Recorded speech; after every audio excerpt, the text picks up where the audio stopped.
Hi అండి, నమస్తే. Welcome to our channel. ఈరోజు మన వీడియో వచ్చేసి ప్రిన్స్ కట్, బోట్ నెక్, అలాగే చూడీ హ్యాండ్స్ బ్లౌజ్ అయితే స్టిచ్చింగ్ చూద్దాము. ఆల్రెడీ దీని కటింగ్ వీడియో పెట్టాను. మీరు ఇంకెవరైనా చూడకపోతే కామెంట్ బాక్స్లో పిన్ చేస్తాను, చూడండి. ఇక్కడ వచ్చేసి నేను లైనింగ్కి అలాగే మెయిన్ క్లాత్ కూడా జాయిన్ చేసేసుకున్నాను. ఈ వెనక పార్ట్ ఇలా బ్యాక్ ఓపెన్ వస్తుంది.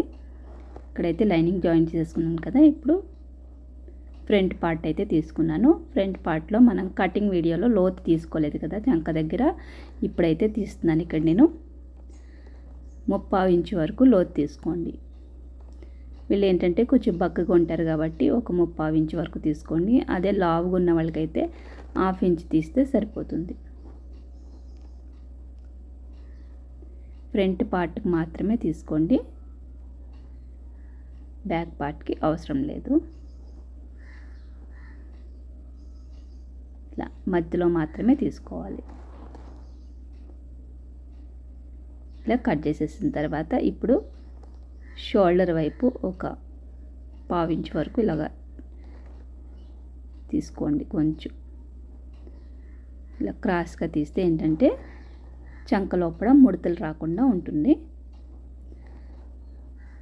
ఇప్పుడు మనం కట్ చేసిన దగ్గర లైనింగ్ అలాగే మెయిన్ క్లాత్ మళ్ళీ ఒకసారి జాయిన్ చేసుకోండి. విడిపోయినాయి కదా మనం కట్ చేసినప్పుడు, అందుకనేసి ఒక కుట్టు అయితే వేసేస్తున్నాను. ఈ వర్క్ వచ్చేసి నేను ఫ్రంట్కి తీసుకున్నాను.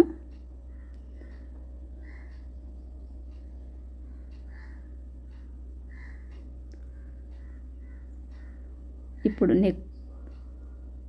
నెక్ స్టిఫ్గా ఉండడం కోసం ఇక్కడ నేను పేపర్ స్టిప్ తీసుకున్నాను. దానిపైన లైనింగ్ వేసుకొని ఇక్కడ నెక్ దగ్గర వేసేస్తున్నాను. నార్మల్గా కూడా మనం టర్న్ చేసేయచ్చు. అలా చేయడం వల్ల ఏంటంటే స్టిఫ్నెస్ ఉండదు అనమాట. అందుకని ఇక్కడ నేను పేపర్ స్టిప్ తీసుకొని కింద పేపర్ స్టిఫ్, అలాగే మధ్యలో ఒక లైనింగ్ పీసు, అలానే పైన మన ఫ్రంట్ పార్ట్ ఇలాగ ఒక పిన్ అయితే పెట్టేసుకొని ఇంకా మనకి కింద కనిపిస్తుంది నాకు ఇక్కడ వర్క్ ఎక్కడ వరకు ఉందో దాని చుట్టూ కూడా నేను స్టిచ్ చేసేస్తున్నాను. మన ఫింగర్తో చూసినా కానీ తెలుస్తూ ఉంటుంది. ఆ వర్క్ చుట్టూ కూడా కుట్టేసుకుంటున్నాను. ఈ పేపర్ స్టిఫ్ వెడల్పు కొంచెం ఎక్కువనే తీసుకోండి. మనం 4 ఇంచెస్ కదా నెక్ వెడల్పు వచ్చేసి, ఒక 6 ఇంచెస్ వరకు తీసుకోండి. 6 ఇంచుల పొడవు 6 ఇంచుల వెడల్పు తీసుకుంటే పేపర్ స్టిఫ్ కానీ లైనింగ్ కానీ కరెక్ట్గా సరిపోతుంది. ఇప్పుడు లోపల పక్క ఒక 1/4 ఇంచు ఉంచేసుకొని చుట్టూ కూడా కట్ చేసేసి అక్కడక్కడ చిన్న చిన్న టాకాలు అయితే ఇచ్చేసేయండి. ఇచ్చేసి ఇక్కడ లోపల ఎక్స్ట్రా పీస్ ఉంది కదా దాన్ని చుట్టూ కూడా కట్ చేసేస్తున్నాను. ఇలా కట్ చేసేసిన తర్వాత చుట్టూ కూడా స్టిచ్ చేసేసుకోండి, ఎమింగ్ చేయడానికి వీలుగా.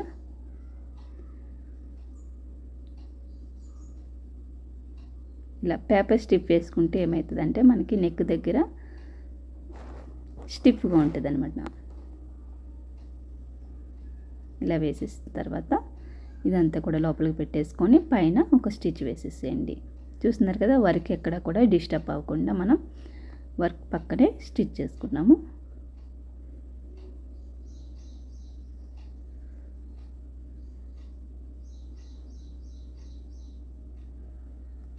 ఇలా రౌండ్ వచ్చేసింది కదా. ఇది వచ్చేసి బోట్ నెక్ అంటే ఇంకొంచెం పైకి ఉండొచ్చు. ఇక్కడ నేను కిందకి తీసుకున్నాను కొంచెం డీప్గా. నెక్స్ట్ వచ్చేసి ఈ ఫ్రిన్స్ కట్కి మనం మార్కింగ్ వేసుకున్నాం కదా దాని వెంట ఒక కుట్టు వేసేస్తున్నాను. వేసేసిన తర్వాత ఇంకా కటింగ్ లేకుండా నేనైతే స్టిచ్ చేసేస్తాను. ఇక్కడ ఎక్కువ చెస్ట్ ఉన్న వాళ్ళకి ఏంటంటే కటింగ్ తీయచ్చు. ఇక్కడ చెస్ట్ తక్కువ ఉన్న వాళ్ళకి కొంచెం పైనుంచే నేను స్టిచ్ వేసేస్తున్నాను. ఇక్కడ ఇలా కూడా మనం కుట్టుకోవచ్చు, కటింగే చేయాలని ఏం లేదు. చిన్న బ్లౌజులకి ఇలా పైనుంచి కూడా వేసేసుకోవచ్చు. అదే పెద్ద సైజు బ్లౌజులకి అయితే కంపల్సరీ కటింగ్ చేయాలి. చిన్న సైజు వాళ్ళకి ఇలా కుట్టేసుకోవచ్చు.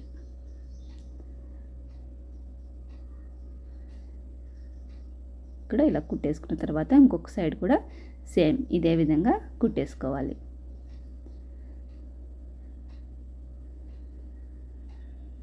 మనం ఆల్రెడీ స్టిచ్ వేసుకున్నాం కదా, మార్కింగ్ కూడా ఉంది కదా, ఆ మార్కింగ్ వెంటే ఇలా కుట్టేసుకోవడమే. చూస్తున్నారు కదా, ఇక్కడైతే మనకి కప్స్ కూడా చాలా నీట్గా అయితే తేలినాయి అనమాట.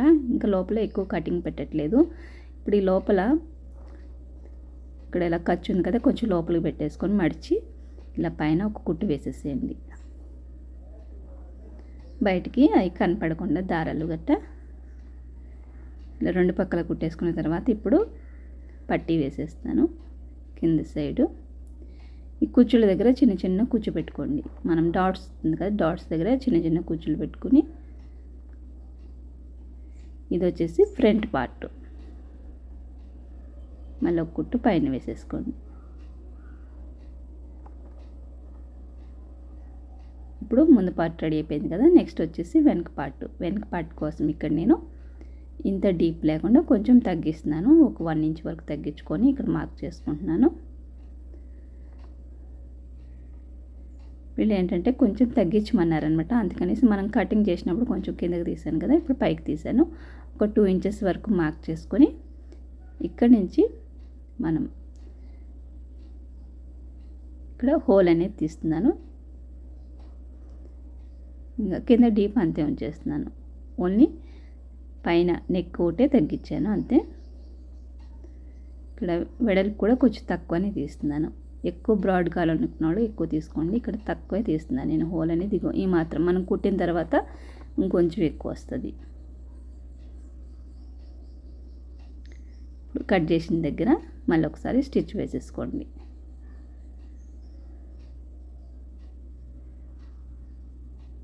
ఇక్కడ కూడా నేను పేపర్ స్టిఫ్ అయితే వేస్తాను, స్టిఫ్గా ఉండడం కోసం.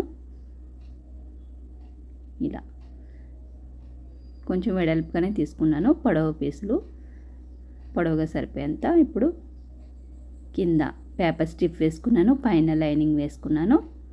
దానిపైన మన ఒక సైడ్ వెనక పార్ట్ అయితే పెట్టేసుకున్నాను.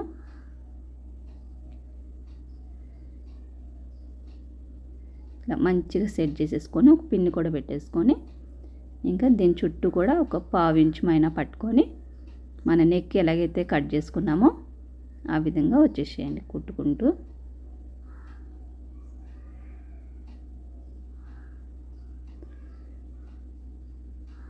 ఇక్కడ వెడల్పు కూడా మీకు తెలిసిపోతుంది, ఎంత వెడల్పు తీసుకోవాలి. పేపర్ స్టిఫ్ లైనింగ్ అనేది కూడా కొంచెం ఎక్కువ తీసుకున్నా ఏం ప్రాబ్లం ఉండదు, మళ్ళీ తక్కువ తీసుకుంటేనే మళ్ళీ కుట్టడానికి రాదు మనకి. ఇక్కడ చిన్న చిన్న ఘాట్లు ఇచ్చేసుకొని ఇంకా చుట్టూ కూడా తిప్పేసేయండి.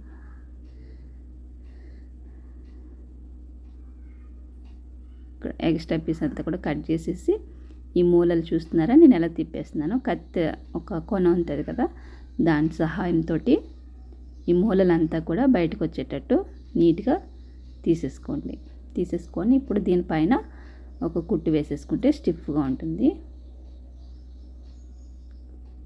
ఇప్పుడు లోపల ఎంత వేస్ట్ లేకుండా ఒక 1 ఇంచ్ ఉండేటట్టు నేను కట్ చేసేసుకొని దీన్ని కూడా మలిచి నీట్గా కుట్టేస్తున్నాను. ఇలా కుట్టేసుకోవడం వల్ల మనకి బ్లౌజ్ నీట్గా ఉంటుంది హెమ్మింగ్ చేసినప్పుడు.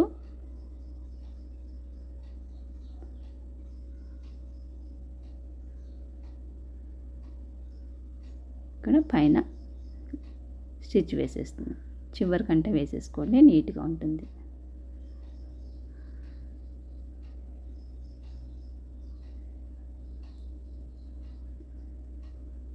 ఇంకా ఒక సైడ్ రెడీ చేసుకున్నాం కదా, ఇంకొక సైడ్ కూడా సేమ్ ఇలానే లోపల హెమ్మింగ్ చేసేసుకుంటే సరిపోతుంది. ఇంకో సైడ్ కూడా సేమ్ ఒకటి ఎలా కుట్టుకున్నామో ఇంకో సైడ్ కూడా అంతే.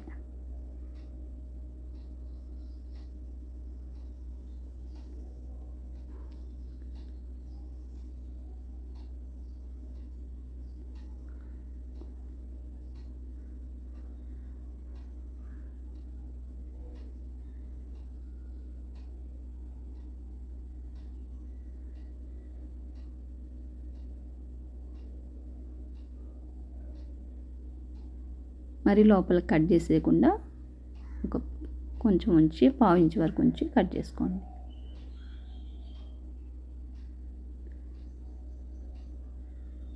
ఫ్రంట్ పార్ట్ రెడీ అయింది. అలానే బ్యాక్ పార్ట్ కూడా స్టిచ్ చేసుకుంటున్నాం కదా. చేతులకైతే ఎక్కువ పని ఏమి ఉండదు.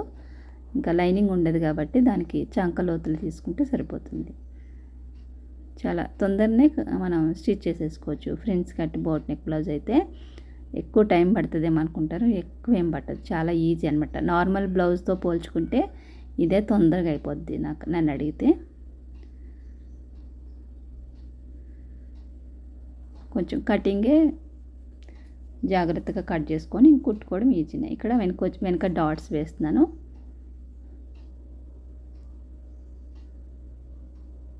ఈ డాట్స్ వచ్చేసి మనం స్టిచ్చింగ్కి ఖర్చుకు ఉంచుకున్నాం కదా, ఖర్చు దగ్గరికి ఇలా పెట్టేసుకొని ఇలా మధ్యలో వేసేసుకోవడమే.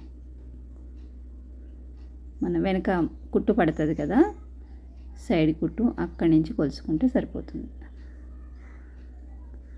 ఇప్పుడైతే వెనక పార్ట్లు రెడీ అయిపోయినాయి కదా. నెక్స్ట్ వచ్చేసి వీటికి కూడా నడుము పట్టీలు వేసేసుకోండి. ఇక్కడ కుచ్చు పెట్టేసుకుంటే వెనక డాట్స్ దగ్గర. ఇంక ఇక్కడ వచ్చేసి ఉక్సులు పట్టి కాజా పట్టి వేస్తాం కాబట్టి ఇంకేం మడుస్తలేదు అక్కడ నేను. ఇక్కడ పైన ఒక కుట్టు వేసేస్తాం కదా. ఇప్పుడు వెనక వచ్చేసి కాజా పట్టి అలానే ఉక్సు పట్టి వేసుకుందాం. ఇప్పుడు నేను వేసేది కాజా పట్టి కోసం ఒకటి లైనింగు అలాగే మెయిన్ క్లాత్ కూడా తీసుకొని లైనింగ్ కింద అలానే మెయిన్ క్లాత్ పైన వేసుకొని ఇలాగ బ్లౌజ్కి మనం కుట్టేసుకొని ఇక్కడ నడుం పట్టి ఉంది కదా దాన్ని లోపలికి పెట్టుకోండి. ఇంకా మనం ఏమింగ్ చేయలేదు కాబట్టి ఇలా లోపలికి పెట్టేసుకొని ఇక్కడ వచ్చేసరికి పైనకి ఇలా మడుచుకోండి. ఒక 1/2 ఇంచ్ వరకు పైన మలుచుకొని ఇక్కడ రిఫ్లా చేసుకోవాలి. పైన కూడా అలానే మలుచుకోవాలి, ఎందుకంటే మనకి ఇంకా పీచులు కనపడకూడదు, నీట్గా ఉండాలి కదా ఉక్సులు పట్టి కాజా పట్టి. ఇలాగా కాజా పట్టి కొంచెం ఎక్కువనే పెట్టుకోండి లోపల, ఎందుకంటే మనకి ముందు కంటే కూడా వెనక ఉక్సులు ఉన్నప్పుడు కాజా పట్టి కొంచెం వెడల్పు ఎక్కువ ఉండాలి. 1.5 ఇంచు 1.5 ఇంచు ఉంటే మనకి బ్లౌజ్ ఇలా సాగినప్పుడు లోపల స్కిన్ కనపడకుండా ఉంటుందన్నమాట. అందుకనేసి వెనక ఉక్సులు ఎప్పుడు పెట్టుకున్నా కానీ కొంచెం కాజా పట్టి వెడల్పుగా ఉండేటట్టు కుట్టుకోండి. ఇక్కడ వచ్చేసి రిఫ్లా చేసుకోవాలి. అలానే దీని పక్కన ఇంకొక స్టిచ్, ఒక 1/2 ఇంచ్ గ్యాప్లో ఇంకో స్టిచ్ వేసేసుకున్నాను. ఇక్కడ కాజా పట్టి రెడీ అయిపోయింది కదా. నెక్స్ట్ వచ్చేసి ఉక్స్ పట్టి కోసం ఇక్కడ లైనింగ్ పీసే తీసుకున్నాను. తీసుకొని ఇలాగ సేమ్ కింద మలుచుకొని ఇలా పైకి కూడా మలుచుకోవాలి. పైన కూడా మలిచేసుకొని ఒక 1/2 ఇంచ్ పట్టుకోండి స్టిచ్చింగ్ది.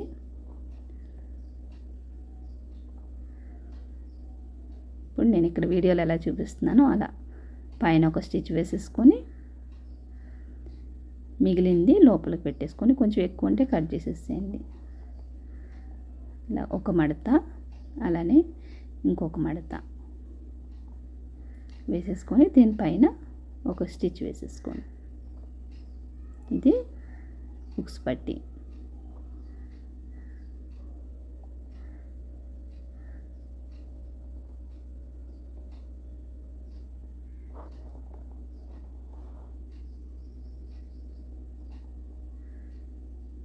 ఇక్కడ కాజా పట్టి ఉక్స్ పట్టి వేసేసుకున్నాం కదా.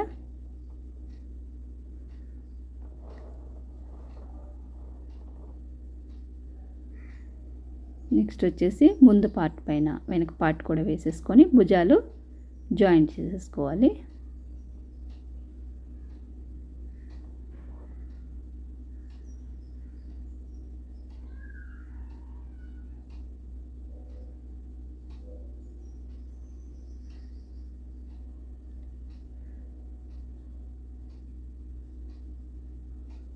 ఇంకో సైడ్ కూడా సేమ్ భుజాలు డబుల్ స్టిచ్ వేసుకొని జాయింట్ చేసేసుకోండి. ఇప్పుడు చేతులకి అటు సైడు ఇటు సైడు ఇలా పక్క పక్కన వేసేసుకొని లోతు తీసుకోవాలి. ఒక 1/2 ఇంచ్ వరకు లోతు తీసుకోండి. ఈ లోతు కూడా చెప్పాను కదా నేను, స్టిచ్చింగ్ పడే వరకునే మనకి స్టిచ్చింగ్ వస్తుంది కదా, అక్కడి నుంచి మధ్యలో వచ్చేసరికి కొంచెం ఎక్కువ, అలాగే పైనకి వెళ్ళిపోయేసరికి 1 ఇంచ్ వదిలిపెట్టుకొని స్టార్ట్ చేసుకోవాలన్నాను కదా, అంతే. ఇలా లోతు తీసుకున్న తర్వాత ఈ లోతు ఫ్రంట్కి వచ్చేటట్టు పెట్టుకొని ఇలా కొలిసేసుకొని ఇక్కడ స్టార్టింగ్ నుంచి అయితే నేను ఇలా కుట్టేస్తున్నాను. మీకు ఇలా రావట్లేదు అనుకున్న వాళ్ళకి మనం షోల్డర్ పైన చిన్న ఘాటు పెట్టుకుంటాం కదా, ఆ ఘాటు భుజం మీదకి వచ్చేటట్టు చూసుకొని ఎటు సైడ్ అటు సైడ్ కుట్టేసుకుంటే సరిపోతుంది. మీరు చూస్తున్నారు ఇక్కడ కచ్చిగా మనకి కరెక్ట్గా షోల్డర్ మీదకి వచ్చేసింది. మీకు ఇది లైట్ కలర్ అయినందుకు మిషన్ కూడా మనకి వైట్గా ఉంది కదా, లైట్ రెండు కూడా లైట్ అయిపోయినందుకు మీకు అంత కనిపిస్తలేదన్నమాట. ఇక్కడ పరీక్షించి చూస్తేనే కనపడుతుంది. ఇది పింక్ అయ్యేసరికి లైట్లో లైట్ కలిసిపోయింది. చూస్తున్నారు కదా, ఇక్కడ కరెక్ట్గా మనం ఇచ్చిన సిజర్ మార్క్ గుర్తు భుజం మీదకి వచ్చేసింది. అలానే డబుల్ స్టిచ్ వేసేసుకున్నాను ఒక సైడు, ఇంకో సైడ్ కూడా సేమ్ డబుల్ స్టిచ్ వేసుకొని భుజాలు జాయింట్ చేసేసుకోండి, ఇది చేతులు జాయింట్ చేసేసుకోండి.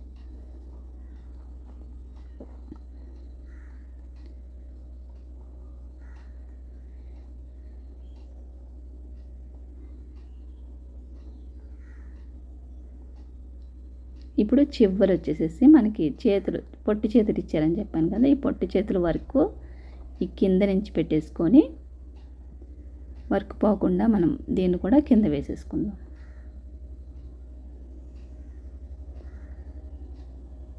ఇక్కడ కింద నుంచి కుట్టేసుకొని రివర్స్లో పైకి తీసుకొస్తున్నాను నేను క్లాత్ని, ఇలా వర్క్ పైకి వచ్చేటట్టు ఇలా పెట్టేసుకోండి.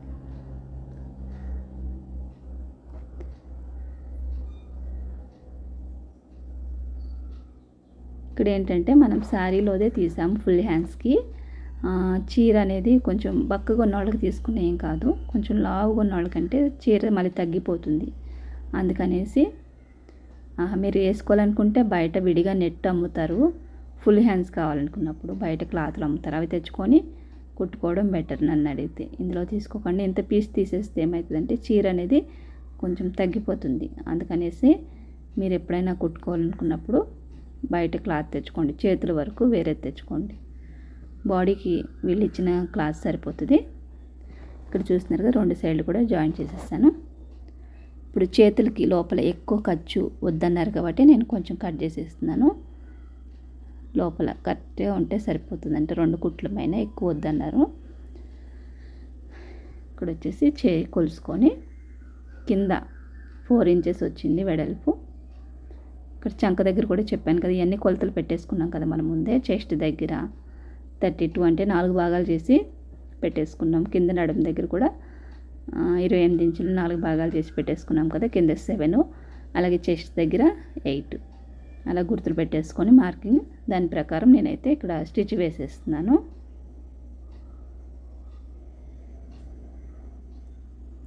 మనకి కొలతలు ఉంటేనే కరెక్ట్గా మనం కొలిచేసుకుంటూ స్టిచ్ వేసేసుకోవచ్చు. అదే బ్లౌజ్ ఉందనుకో ప్రతిదానికి బ్లౌజ్ కొలుసుకోవాల్సి వస్తుంది. బ్లౌజ్ ఉన్నా కానీ మనం కొలతల ప్రకారం కూడా కట్ చేసుకోవచ్చు. అది ఎలాగనేది నేను నెక్స్ట్ వీడియోలో చెప్తాను. ఇక్కడ వచ్చేసి మనకి స్టిచ్చింగ్ కంప్లీట్ అయిపోయింది. అలాగే బ్లౌజ్ కూడా చూస్తున్నారు కదా, ఇలాగైతే వచ్చేసింది. అలాగే ఫ్రెండ్స్, వీడియో నచ్చితే లైక్ చేయండి. ఇలాంటి మంచి మంచి వీడియోస్ కోసం అయితే మన ఛానల్ని సబ్స్క్రైబ్ చేసుకొని పక్కన ఉన్న బెల్ ఐకాన్ ఆన్లో పెట్టుకుంటే నేను ఏ వీడియో వేసినా కానీ మీకు వెంటనే నోటిఫికేషన్ వస్తుంది. మరొక వీడియోతో మళ్ళీ కలుస్తే, అప్పటి వరకు bye bye. Thanks for watching.